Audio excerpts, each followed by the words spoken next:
So നമ്മൾ day 3 as usual രാവിലെ നമ്മൾ വാം വാട്ടറും ഗീയും വെച്ച് സ്റ്റാർട്ട് ചെയ്ത് പിന്നെ നട്ട്സ് കഴിച്ചു, ഡേറ്റ്സ് കഴിച്ചു, രാത്രി സ്റ്റോക്ക് ചെയ്തതാണ്.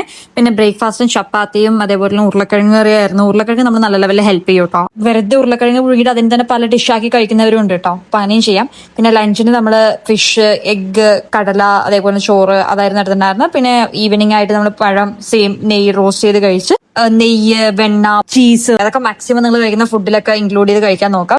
പിന്നെ വർക്കൗട്ട് മുന്നിട്ട് സ്വീറ്റ് പൊട്ടറ്റോ സ്മൂത്തിയാണ് കുടിച്ചു. അത് എങ്ങനെ ചെയ്യേണ്ടത് ഞാൻ പറഞ്ഞുതരാം. ഭയങ്കര സിമ്പിളാണ്. ഞാൻ ഒരു സ്വീറ്റ് പൊട്ടറ്റോ ഫുള്ളായിട്ട് വേവിച്ചെടുക്കും. എന്നിട്ട് ഇങ്ങനെ ഉടച്ചിട്ടിടുക. ഇല്ലാത്ത പക്ഷെ അടിച്ചു കഴിയുമ്പോൾ ഇങ്ങനെ ഇടയിൽ ഇങ്ങനെ കടിക്കണ പോലെ കിട്ടും. അങ്ങനെ എനിക്ക് ഇഷ്ടമല്ലാത്തതുകൊണ്ട് ഇങ്ങനെ ഉടച്ചിട്ട് ഇടണേ. പിന്നെ ഞാൻ ഇത്തിരി പഞ്ചസാര കൂടെ അതിനകത്ത് ആഡ് ചെയ്യുന്നുണ്ട്. പിന്നെ ബൂസ്റ്റ് ഒരു ടേസ്റ്റിന് വേണ്ടിയിട്ടാണ് ആഡ് ചെയ്യണത്. പിന്നെ പാൽ കട്ടാക്കിയത് ഒന്നും കല്ലാതെ ആഡ് ചെയ്യുക. പിന്നെ കുറച്ച് ഐസ് ക്യൂബ്സ് ഇട്ട് കുറച്ച് തണുത്ത വെള്ളം ഒഴിച്ചിട്ട് അടിച്ചെടുക്കുക. ഈ ഒരൊറ്റ ഡ്രിങ്ക് വെയിറ്റ് ഗെയിനിങ് നല്ല ലെവലിൽ സപ്പോർട്ട് ചെയ്യും. പിന്നെ ഞാൻ വർക്ക്ഔട്ട് ചെയ്തു, നീ പുഷപ്പാണ് ചെയ്തത്. നിങ്ങൾക്ക് പുഷപ്പ് ചെയ്യാനായിട്ട് ഇങ്ങനെ വല്ല ഇൻക്ലൈൻ സർഫസ് ഉണ്ടെന്നുണ്ടെങ്കിൽ അവിടെ ചെയ്തതിന് കുറച്ചുകൂടി പുഷപ്പ് ബെറ്റർ ആയിട്ട് നിങ്ങൾക്ക് വരുന്നത് കാണാൻ പറ്റും. അങ്ങനെ 50 പുഷപ്പ് ചെയ്തു, 50 സ്ക്വാട്സ് ചെയ്തു, കുറച്ച് പ്ലാങ്ക് ഞാൻ ചെയ്തിട്ടുണ്ടായിരുന്നു.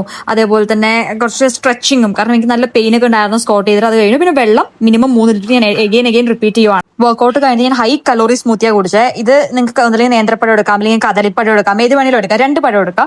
അത് പിന്നെ അതിലോട്ട് വേണ്ട ഇത്രയും കാര്യങ്ങളാണ്: നിലക്കടല, അതേപോലെ തന്നെ ഓട്സ്, പിന്നെ നമ്മൾ അവിൽ മിൽക്കിന് എടുക്കുന്ന അവിലുണ്ട്, അതാണ് എടുത്തിരിക്കുന്നത്. പിന്നെ ബദാം ഒരു 10 ബദാം എടുക്കാം. നിങ്ങൾക്ക് 4 ഡേറ്റ്സ് നിങ്ങളുടെ അളവിനനുസരിച്ച് കൂട്ടിയാലും കുറച്ചാലും കുഴപ്പമൊന്നുമില്ല. ഞാൻ മിനിമം ഒരു 4 ഡേറ്റ്സ് എടുക്കും. പിന്നെ പാല് ഞാൻ ഫ്രിഡ്ജിൽ വെച്ച് ഫ്രീസ് ചെയ്തിട്ടാണ് എടുക്കലുള്ളത്. അപ്പോൾ കുറച്ച് തണുപ്പുണ്ടാവും. പിന്നെ ഞാൻ ബൂസ്റ്റ് ഇടുന്ന ഒരു ടേസ്റ്റിന് വേണ്ടിയിട്ടോ. പിന്നീട് ഇതെല്ലാം കൂടി അടിച്ചെടുക്കുകയാണ് ചെയ്തത്. ഇതിനകത്ത് നിങ്ങൾക്ക് എക്സ്ട്രാ ആയിട്ട് വേണമെങ്കിൽ കാപ്പിപ്പൊടി ആഡ് ചെയ്യാം. അതിൽ പഞ്ചസാര, തേൻ, അങ്ങനത്തെ സാധനങ്ങളൊക്കെ നിങ്ങൾക്ക് വേണ്ടത് എക്സ്ട്രാ നിങ്ങളുടെ അഡീഷണൽ ഓപ്ഷൻ ആണ്.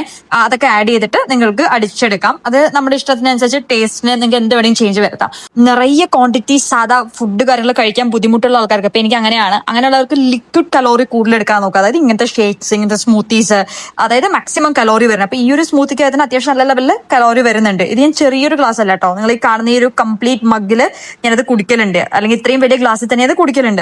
ആ ഒരു സ്മൂത്തി കൂടി കുടിച്ചിട്ട് ഞാൻ എന്റെ ഡേ 3 വൈൻഡപ്പ് ചെയ്തു. ഡിന്നർ എടുക്കാൻ ഒട്ടും ഗ്യാപ്പ് ഉണ്ടായിരുന്നില്ല. അപ്പൊ ഞാൻ കഴിച്ചില്ല. അതാണ് എന്റെ ലാസ്റ്റ് മീൽ ആയിട്ടുണ്ടായിരുന്നത്.